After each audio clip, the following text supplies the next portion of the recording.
Welcome, Brian Otieno, to Career Conversations with Ken. And viewers, today this is episode 4. We are discussing artificial intelligence and its implications to careers today and in the future. Brian Otieno is a Kenyan software engineer with over 14 years working experience in the information technology industry.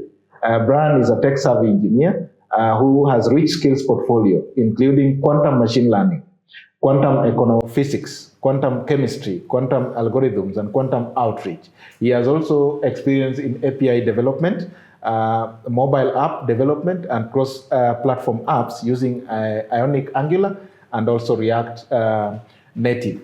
Brian is a graduate of information technology and is currently pursuing his master's degree in quantum technology at the University of Sussex. He will be sharing with us his journey in the information technology space, including his experience developing AI models and AI data pipelines, highlighting to us what AI is all about, breaking it down to us to demonstrate its implications for careers today and in the future.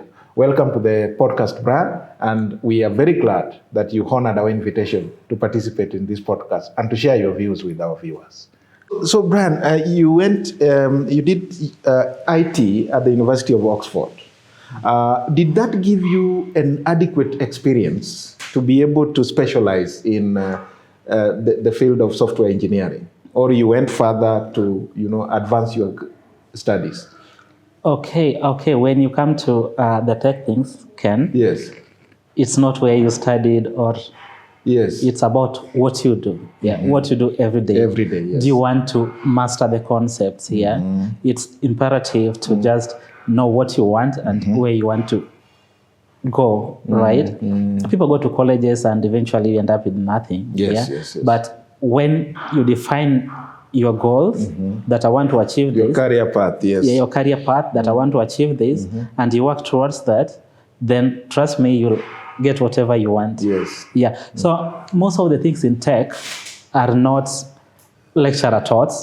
They're actually Self-taught. Yeah, self-taught. The skills. Yeah. Yes. What does it take to be able to embrace self-learning, particularly in the IT space? You know, when you talk about self-learning nowadays, everything changes according to the technology. Yeah? Yes. You know, when we started learning how to program system, how to code, it was pretty much a thorn in the flesh. Yes. Actually, that's not the term that I wanted to use. But trust me, It's painful. yeah, it's I know. painful. Yes, but nowadays painful. it's easy Because it demands a lot of discipline, Yeah. but also a lot of sacrifice. Yeah, exactly. For you to be able to sharpen your skills and be able to develop an edge in a particular field or industry. Yeah. But then again, nowadays, learning tech is simple because everything has been tokenized. Yes. And you can just prompt AI to just tell you the steps that you need. Yeah. That you need but to still, that's not adequate because you need to learn the basics, and even the prompting itself is a skill, you see. So you have to more like just sit down and be ready to learn. Because the resources are available and outside there. Yes. Yeah? You just need to take your time and master them. Yes. Yeah. Okay. That's good, Brian. And our viewers perhaps might be wondering, because people talk about artificial intelligence. I'm wondering, is there a simplified explanation of what artificial intelligence is to a common man? Yeah, sure. Yes. Like, what is this? Can you break it down for us? Okay, let's say, for instance, AI. What you need to know about AI is that it's a branch of computer science. That's imperative. Okay. You can't do away with that. Yes. Like there are scientists who have been working on AI actually from the 1960s. Yes. So it's been a research project over the years, just advancing the frontiers of artificial intelligence. But artificial intelligence is basically systems that are trained on data, You have to train your AI on data. That's one basic point that someone has to understand, And the system itself is actually intelligent, and it's not biological conscious, More like it's just... It doesn't have a life. Yeah, It doesn't feel like a human being. Yes, it just emphasizes on the intelligent behavior. So so you train it on data. That's one thing, the basic thing that someone needs to understand, right? And also you also need to know that AI itself has several branches. You can categorize AI based on its capabilities, for instance, right? For instance, you see, when you talk about AI, what we currently use when you go to something like generative AI, or we call them narrow AI, narrow artificial intelligence. They are narrow or NI, narrow artificial intelligence. Narrow or generative AI? Okay, more like generative AI is just part of narrow artificial intelligence. So they are narrow in the sense that they can perform specific tasks. If it's generative AI, it's just tokenized to generate string or text. You see. So in the current context, when you talk about the current AI that people consume outside here is still narrow, but we'll advance from narrow AI to general artificial intelligence at a point. But when you come to that, that's the kind of AI that can do things that a human being can do.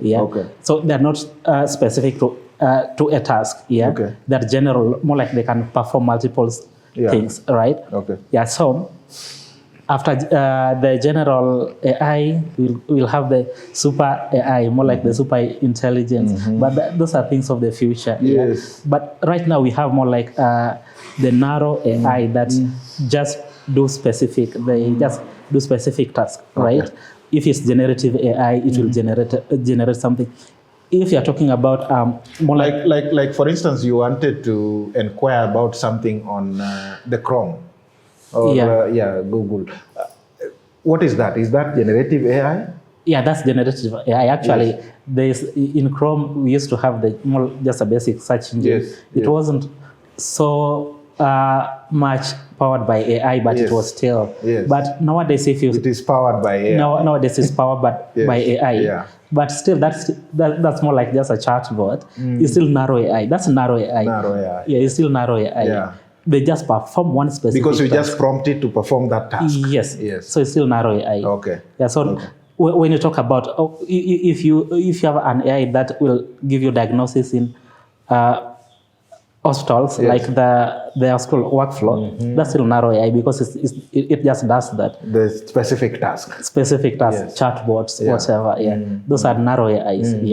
But a time is coming in the future when we will have general artificial intelligence.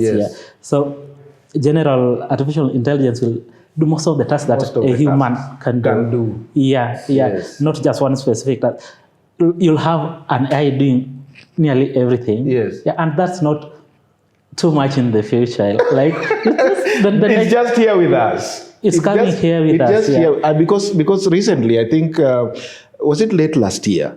I think there was a controversy that came from the US, especially between Bill Gates and Elon Musk, where they were envisaging a situation in the future where most of jobs, as we know them today, will be obsolete and will be replaced by AI. How is that? Maybe you can help our viewers to understand if that future, is it possible? Okay, the future is actually possible, but there's also something called the ethical governance of AI. So it's us to regulate what AI can do or can't do. But trust me, in the near future, AI can literally do everything. We are guaranteed we're headed to a point where AI will handle most of the tasks. Like you see, currently most of the tasks are being silently phased out. But we can't just phase them out entirely because we still need humans to work. Like we still need people to work. That's just part of AI. But when it comes to AI governance and policy making, etc., I think we'll have another session just to talk about policy making. Because I'm also one of the policy makers when it comes to AI, and to an extent, quantum computing. Quantum computing. Because that is one of the areas that I wanted you to talk about. You know, our viewers need to understand because so far as we have been conversing, you haven't delved deeper into who you really are. in terms of artificial intelligence. Perhaps you can tell us a little bit more about your specialties around information technology. All right. So you went to Oxford and did IT. Beyond that, are there any self-taught skills that you have acquired so far that has made you specialized in the information technology or software engineering? Yeah, sure. So to speak? Yes. Okay, apart from doing masters in quantum technology right now, I've done... You are in which year? My second year. Second, okay. Actually, that's You're almost like done with the coursework. Yeah. Okay. So there are several things that I've done outside here. More like in our field, you have to just do things. You have to come out and learn the inside out of things in technology. Because if you sleep a bit, if you slumber a bit, you'll find yourself in the drains. Because technology moves so fast. And right now, if we constrain ourselves to AI, which we're talking about right now, we do the quantum machine learning. At a point, I have a session to talk about the artificial intelligence in the quantum context. But that's in the that's in the next episode. So what is the implication of AI and automation to careers today? And what are some of the insights that you can give to especially young students who are getting into colleges today, in terms, especially those who are interested in the technology space? So there's the hype about the fear of AI and its adoption, right? But to me, I think AI is more like a tool that people should embrace at their workplace. AI should be more. And I think that's a message that we need to underline for our viewers, that AI is not like a human being, but it is a tool that the human being can use in the workplace. And actually, when you talk about policies, we had the Athens Roundtable on AI and the rule of law. They try to emphasize that when someone is being charged in a court of law, you see, the judge should know that the decision made by AI are not imperative, like the human judgment is supreme. So which means AI should only be a tool that enhances the day-to-day activities that we do, not more like replacing the human. Yes. Because I've also learned somewhere that actually AI cannot understand emotions, cannot understand context, does not even understand our communities, where we come from. And that is where now the human element comes in. If you use it as a tool, then you can prompt it based on your emotions, based on your context, to be able to generate the information that you want that relates to where you are coming from. So what they're saying is that artificial intelligence can actually help enhance efficiency, especially in the workplace. But it cannot entirely replace the human touch from the workplace. And as you rightly say, is that AI is just a tool that we're using, but it is not a human being. It cannot be a human being. It cannot be a human being. So to that extent, therefore, are our fears valid? The fears are valid to an extent. Because you see that there are some tasks that can be automated with AI, right? You talk about the support. Mostly we have the tier 1 support, tier 1, tier 2. But the tier 1 task is more like identifying patterns or the user needs and then categorizing them. That's something AI does. So which means that tier 1 support is definitely a thing of the past because it can be automated with AI, you see. And then there's also things that require data augmentation. Those are tasks that can be done by AI, you see. So anything that is repetitive mostly can be automated. When you go to factories that relies on robots, you see robots that generally AI. So, Yes. so they are to an extent people should be worried, but not that much.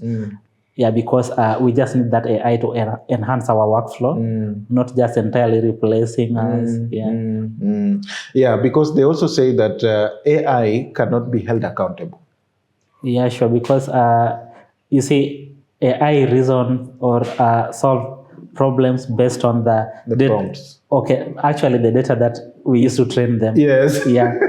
Yeah. So it's some act autonomously, so you don't have to prompt, but the whole process and the whole action that AI does is definitely the kind of data that we train them on, right? Yeah. So they only recognize the pattern that are in the data that is presented to them, and then they act and then make the decision based on that. So which means that if you want better AI, then you have to provide better data. And that explains why you see people buy data from our country. Yes. Yeah, because they want to perfect their AI system. AI systems, yes. Yeah. There has been a conversation, especially around academics, in the context of academics, where people are actually discouraging students and lecturers from embracing AI because it then cultivates a culture of laziness. I don't know what your thinking is in terms of use of AI in the academic space, especially in writing reports, writing assignments, and all that. And are there any risks? The human brain expands when when humans want to evolve, there's need for pressure. Yeah, Yes.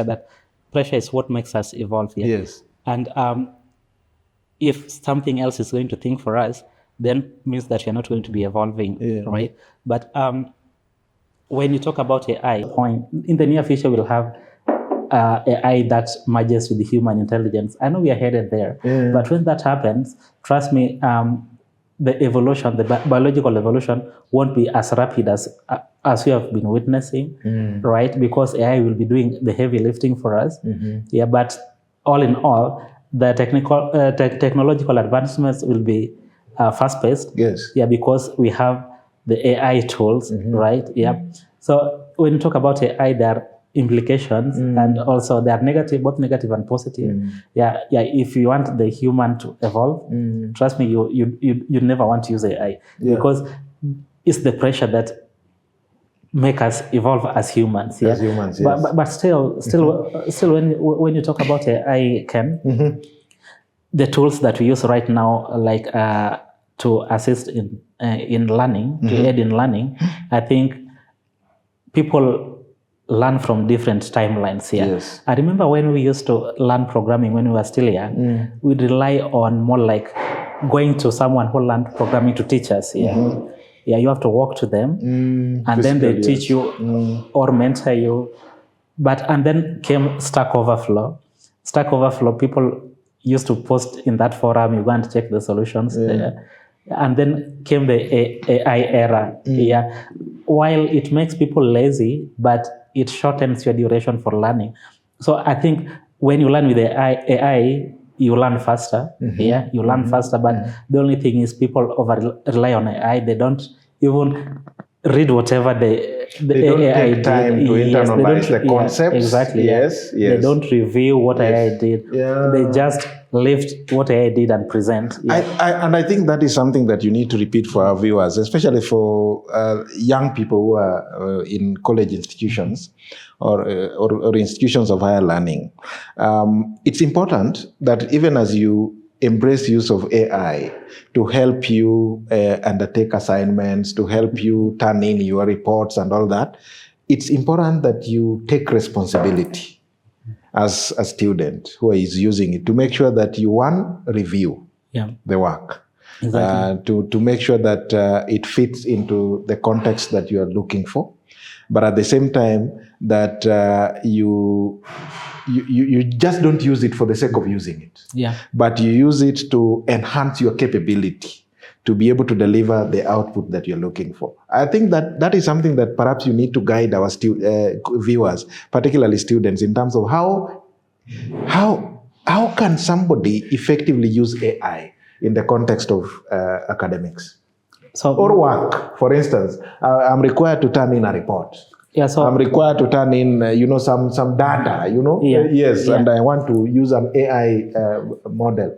So mostly, Yes. what I'd recommend is for you to more like get the core points from AI, right? Yes. Yeah, you don't just Get the core points. yeah, exactly. Yes. You can then develop them. you develop them, not Yes. just letting AI do for you the Do actual stuff. Yeah, everything. Yes. yeah. Yes. So using AI is definitely here with that. It can to help. stay. It can help you just to structure the Yeah, work. yeah, exactly. Yes, or to get the skeleton.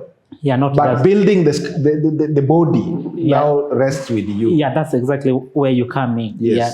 So, Brian, without the risk of being biased, because this is your field, looking at where the world is going in terms of artificial intelligence or embracing technology, so to speak, what guidance perhaps can you give out to our young people, especially those who are completing high school and also those who are in colleges or those who are joining college, even those who have joined college today? Perhaps somebody has gone to college to do business management. Somebody has gone to college to do teaching. Somebody has gone to college to do business information technology. Somebody has gone to college to do arts, or even community development. Looking at where the future is heading, what would be your guidance for young people today, Okay. especially in the context of education? You Yes. can learn AI at different scales. Yeah? Yes. There is the basic AI where you can even learn to write professional emails. Yes. Yeah, that's imperative to all the career gaps, Yeah. right? So you need to learn how to master AI. Yeah. When you, but for those people who are doing tech-related courses, you have to learn AI at scale. Yeah, you need to learn AI that will enable you to get a job, right? Not just AI of prompting. The prompt engineering is basically for people who are So you have to learn AI as a skill set. Is that what you're saying? Yes, you see, there's learning AI as a skill set or learning AI itself. Yeah. Yes. When you start learning AI itself, it's just a field that can take you years to master. Yeah. You see, you need to know how to develop AI models. That's one thing. How to train the models on actual data. Yes. Yes. And actually how to deploy the models. That's something that people don't know when they go to colleges or when they're at work. Deploying AI is one component that people don't understand. Yeah. And when you need to deploy AI, you need to rely on data pipelines that you continuously build and deploy the AI itself. Yeah. So which means you need to learn data engineering. That's one thing. How to engineer ML pipelines. That's the machine learning pipelines. Yes. Yeah. That's the core. When you talk about core AI, yeah, like you can be good at developing AI models, but your organization just wants someone who can give them the whole workflow. Yes, yeah. yes, yes. Yeah, so you need to learn how to deploy AI, which means you are going to learn APIs, API endpoints. Yes. That you're going to use to call your AI models. And you also need to know how to do the continuous deployment of the AI. More like the continuous delivery of the AI that you're building. Yes. Yes. And these technologies are things that you can actually just sit down and learn. By yourself. Yeah, by yourself. They are not in the lecture rooms. No one is going to teach you all these CI/CD. Your lecturer is not going to teach you how to develop APIs. Yes. Yeah. They're just things that you learn by yourself. Yeah, you sit down and all you need, perhaps, Brian, is access to internet. Yeah. And exactly. probably maybe a laptop or a computer, a desktop. Yeah. And you're good to go. Yeah. Because I see viewers, I think most of the colleges we have today have actually free Wi-Fi. Even county governments are also putting up free Wi-Fi. But what are we doing with free Wi-Fi access? Is it just to chat? Yeah. Is it just to dance? I think there is more opportunity in terms of being able to, at a personal level, embrace continuous learning. and be able to understand that while I'm undergoing this course at a particular university, I need to have extra skills. I need to have extra skills that will make me competitive when I come out as a graduate of, Bachelor of Education, or as a graduate of Bachelor of Arts, for instance, or as a graduate of Bachelor of Science. I need to have something extra that will augment what I learned as a primary, course. And I think that is very important, because a lot of things that you're talking about here, Brian, my understanding from what you share is that you are self-taught, to a large extent. Actually, everyone. You didn't sit in a lecture hall. Everyone who's good is self-taught. Yeah. If you want to be good, you have to be self-taught. If you need to be good, then you have to be self-taught. Yeah, because you see, Ken, these are the skills that you hunt for yourself. Yes. You just say that I want this. You want this. Yeah, yes. I want this, and you get this. And no one is going to give you. No one is going to take responsibility for that. You have to do that for yourself. You have to do it. Yes. Yeah. And I think that is the challenge for our students today, or young people, so to speak. Yeah, and you see, Ken, once you master the art of self-learning, then nothing can stand in your way. Yes. Yeah, because if you want to do this, you'll just sit down and do it. Yes. Yeah. Okay. I see. I want us to talk about this discussion in relation to our education curriculum, both at basic level and also at higher learning level. And I believe, based on your experience, because you've also undergone training from a foreign university, perhaps you have a little bit of understanding of what happens in those landscapes. I've seen a very delicate conversation going on online in Kenya around the rollout of CBE, competency-based education, where I think the opponents challenging the government that we are walking away from theory-based skills to elitist talk around developing skills which are not grounded in theory. From what you are talking about, I think your skills have had a very strong foundation in terms of learning the rubrics around artificial intelligence. And that means you have to go deeper. You have to go deeper. What message from your perspective would you give generally, I don't want you to be specific, to our education stakeholders in Kenya today? In a sense, there is a need to deliberate. More like the AI in education. Yes. Okay, we need to deliberate a bridge that closes the gap between the technological advances and the adoption of AI in the institutions. And that also goes to the policymakers, the lecturers, the people who develop the curriculum, and the trainers in AI. People need to sit down and deliberate on the way forward in adopting AI in our learning institutions, right? Yeah, because we need to mentor our students, not to just gain AI, but to thrive within the AI landscape. Yeah, not just to be consumers, for the sake of peripheral consumers, so to speak. People who just prompt it for output. Just prompt it for output. Exactly. Yes. We need to develop engineers, more like to mentor engineers that will develop AI itself. Yes, true. Not just consuming AI. We need to get to a point where our students are in the core of developing the AI infrastructure. Developing AI models, training AI models. For other people to consume, not just becoming consumers. Exactly. So we need to sit down as a country and deliberate on how to mentor our students to be better, to thrive in the AI era. Yes. Okay. Thank you. So, based on your experience and where you see the world is going, what career tips? Because at Career Conversations with Ken, we are discussing everything careers. And some of the discussions that we are having here also have implications in terms of what our viewers are taking to guide them in their next step, particularly those who are still young and are still undergoing training, either in colleges or in high school.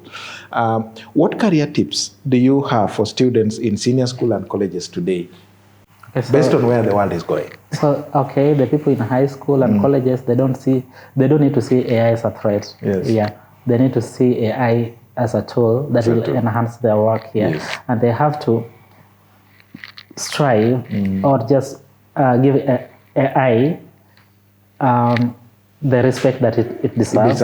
They learn AI. Yeah, they model their education around AI. Yeah, they more like if they learn AI now, they won't encounter difficult challenges in the future. In the future, especially after graduation. Yes, and because AI is here with us. Yeah, right now it's easier for them to learn. You know they're still young at that age. Yes. And learning AI will be just like a normal normal routine. Yes. You know that because your brain is still not rigid. Yes, exactly. You know when you talk to someone who is approaching their 50s, say like, oh, what am I going to do with the AI? Right? But when you are in a high school right now, actually you know people in high school right now, they already use AI. Yes. They just need to learn how to build AI itself. Not just using AI now to solve problems. Now to solve problems. Yeah, exactly. Yes. Yeah, but trust me, the people in high school right now, they use AI. They actually cheat with AI. they use AI for cheating. It's not. Viewers, I hope you got that. At Career Conversations with Ken, today we are talking about artificial intelligence and its implications for careers today and in the future. And the world of work is embracing automation. Those who are in colleges today, are you adopting artificial intelligence in your learning?